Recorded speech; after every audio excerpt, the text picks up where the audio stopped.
दोस्तों नमस्कार। दोस्तों मैं बिमल शाही आप सभी लोगों का अपने चैनल में स्वागत करता हूं और उम्मीद करता हूं कि आप लोग सब लोग स्वस्थ होंगे एवं मस्त होंगे। सभी राष्ट्रवादियों और सनातनियों से ये निवेदन रहेगा कि आप लोग मेरे चैनल को सब्सक्राइब कर लीजिए और वीडियो को लाइक एवं शेयर भी कीजिए। दोस्तों आज सुप्रीम कोर्ट ने एक बहुत बड़ा कदम उठाया है और इस कदम के उठाने से काशी हो, मथुरा हो,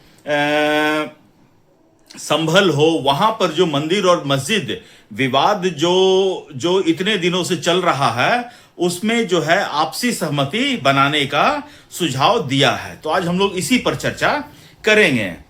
दोस्तों भारत में मंदिर और मस्जिद का विवाद काफी पुराना है। यहां तक कि धर्म के नाम पर इस देश का बंटवारा भी हो चुका है, लेकिन बंटवारा होने के बावजूद भी इस देश में मंदिर और मस्जिद के लिए झगड़ा चल रहा है।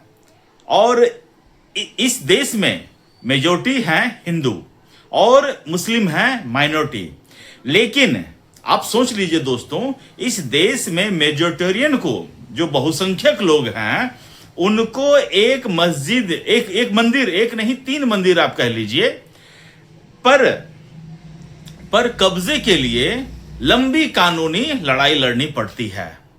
और जो इस देश के जो टुकड़े करके जो दूसरे देश बने हैं वहां पर यह सिस्टम ही नहीं है। वहां पर आज कितने ऐसे मस्जिद हैं, मंदिरें हैं जहां पर लोग पंचर की दुकान खोलकर बैठ गए हैं, मतलब मंदिर नाम की चीज ही नहीं है, और भारत में अभी तक झगड़ा चल रहा है।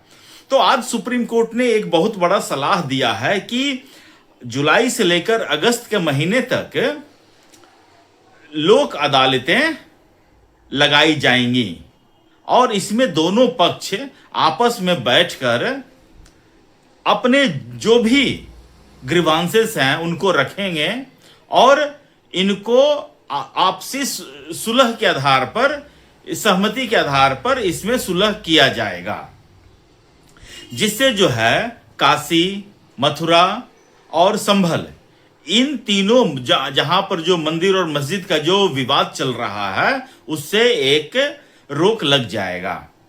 लेकिन जैसे ही यह फैसला आता है, फैसला क्या कर रहे हैं, एक ऑब्जर्वेशन या सलाह जो सुप्रीम कोर्ट की आती है, तो दोनों पक्ष, हिंदू पक्ष हो या फिर मुस्लिम पक्ष हो, दोनों पक्षों ने सुप्रीम कोर्ट के किसी भी मध्यस्थता से इनकार कर दिया। उन्होंने कहा कि यह कोई भूमि विवाद, सिंपल भूमि विवाद नहीं है जिस पर सुप्रीम कोर्ट मध्यस्थता करेगा और दोनों पक्षों को समझा बुझाकर मामले का रफा दफा कर दिया जाएगा। हिंदू पक्ष का कहना है कि यह कोई भूमि विवाद नहीं है, यह धार्मिक और आस्था का विषय है और इस पर सिर्फ कोर्ट की सुनवाई के बाद ही फैसला आए तो ज्यादा सही रहेगा। और कुछ ऐसा ही जो पक्ष है वो मुस्लिम पक्ष वालों की तरफ से भी आया है। उन्होंने भी किसी भी तरह के से मध्यस्थता से इनकार कर दिया है। उन्होंने भी धर्म और आस्था का विषय उठाया है और कहा है कि इसका निपटारा जो है न्यायिक प्रणाली के तहत ही होना चाहिए। दरअसल मुझे लग रहा है कि सुप्रीम कोर्ट चाह रहा है कि हम इस मामले में, मंदिर और मस्जिद मामले में न पड़े। एक बार उन्होंने राम मंदिर का फैसला दिया और सुप्रीम कोर्ट, मुझे लगता है कि जब फैसला लिखता है तो स्पष्ट रूप से लिखना चाहिए। कुछ पॉइंट ऐसा वैसा लिख देते हैं कि दोनों पक्ष, इधर वाले भी पक्ष उधर वाले भी पक्ष, आर्गुमेंट देते ही रहते हैं और छोटे छोटे बातों को लेकर, छोटे छोटे ऑब्जर्वेशन को लेकर मतलब बहस करते रहते हैं। राम मंदिर में ही आप देख लीजिए, फैसले में कितने लूप होल्स ऐसे छोड़ रखे हैं सुप्रीम कोर्ट ने कि मुस्लिम पक्ष उन पक्षों को लेकर कहता है कि सुप्रीम कोर्ट ने ऐसा माना है लेकिन ऐसा फैसला दिया है, इसका मतलब सुप्रीम कोर्ट का फैसला गलत है। तो यही सब चीजों को देखते हुए सुप्रीम कोर्ट को लगता है कि हम इस मुद्दे से बाहर रहें, लोग आपस में बैठ के मिलके सुलझा लें। दोस्तों ये बात तो सही है कि ये सब जो मुद्दे हैं ये सुप्रीम कोर्ट तक जाना ही नहीं चाहिए था। मुझे लगता है कि मुस्लिम पक्ष को खुले भाव से सामने आना चाहिए और जितनी भी ऐसी विवादित मस्जिदें हैं उन्हें खुले मन से हिंदुओं को समर्पित कर देना चाहिए। उन्हें तो ये लगने देना ही नहीं चाहिए। जो चीज साफ आंखों के सामने दिख रहा है कि उनके पूर्वजों ने इस पर हमला करके इनका आकार और इनका स्वरूप बदलने का प्रयास किया है, उसके ऊपर वो क्लेम करते हैं जो कि जिसकी जरूरत ही नहीं है। आप काशी का ज्ञानवापी को देख लीजिए, आप मथुरा के ईदगाह जन्मभूमि कृष्ण जन्मभूमि को देख लीजिए। आप देखते के साथ ही समझ लेंगे कि जो मंदिर का आर्किटेक्चर है वो काफी पुराना लगता है, और जो उसके ऊपर मस्जिद का गुंबद जो बना हुआ लगता है वो साफ लगता है कि 50 साल 100 साल पुराना जैसा दिखता है। तो ऐसे जितने भी स्ट्रक्चर्स हैं आप उसे मस्जिद कह ही नहीं सकते हैं। और जितने भी मुसलमान पक्ष के लोग हैं उनको सामने आकर ये कहना चाहिए कि ये भैया आपकी है, इस पे हम नहीं कर सकते हैं। काश मुसलमानों में भी कोई केजरीवाल की नानी जैसा पैदा हो जाता जो ये कहता कि ना हमारा अल्लाह ऐसी मंदिर तोड़कर ऐसे बनाई गई मस्जिद में नहीं रह सकता है। आज तक मैंने नहीं सुना कि केजरीवाल की नानी जैसा किसी मुसलमान की नानी हुई हो। लेकिन दोस्तों, जब से ये सुप्रीम कोर्ट ने यह एक ओपन किया है, आज ये एक खुले तौर पर चर्चा का विषय बन गया है। काशी, मथुरा और संभल की मंदिर मस्जिद विवाद एक फिर से सबकी जुबान पर चढ़ गया है। और जितने भी पॉलिटिकल पार्टी अभी कुछ दिन पहले से राम मंदिर में चंदा चोरी के बाद से सनातनी बनकर उभरे हैं, मैं उनसे आग्रह करना चाहूंगा कि इन तीनों जगहों पर आप अपना अपना राय स्पष्ट रखिए कि आपको क्या लगता है। संभल में, मथुरा में, काशी में क्या लगता? हम सनातनी, हमको लगता है कि वहां मंदिर बनना चाहिए, बात खत्म। अब जो पार्टियां क्लेम करती हैं, ये अगर इफ एंड बट लगा के कुछ कहेगा, इसका मतलब दोस्तों ऐसी पार्टियों को पहचानने का सही समय आ चुका है।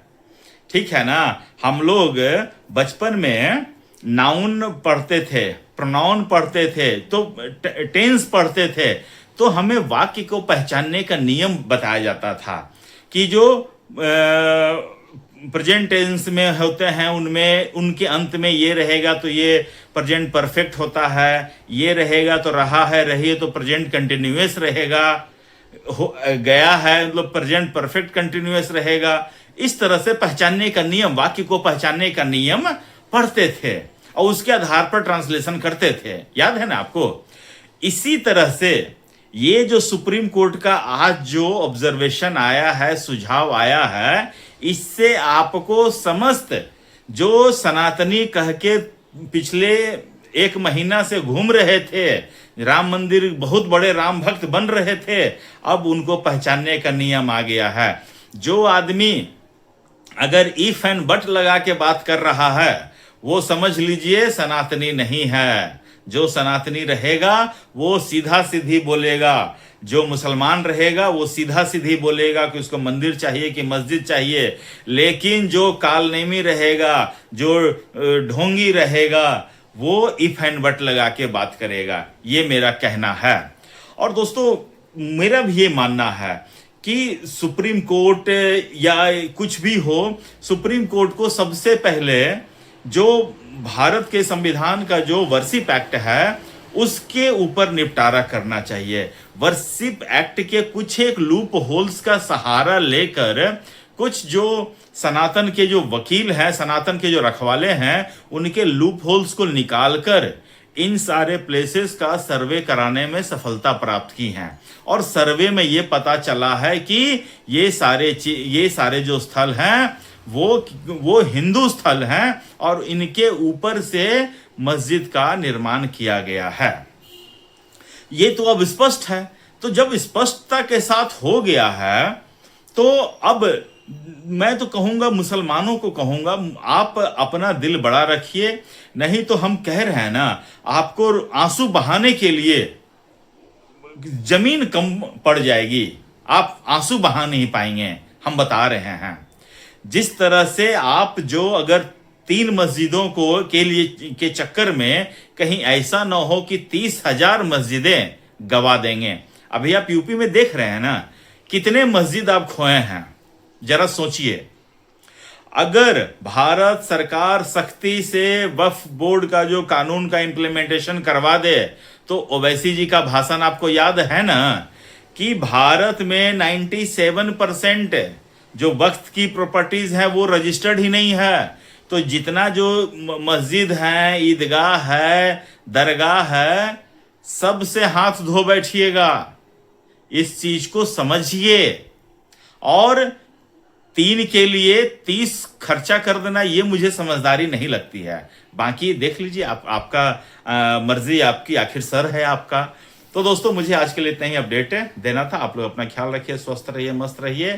तब तक के लिए नमस्कार, जय श्री राम, हर हर महादेव।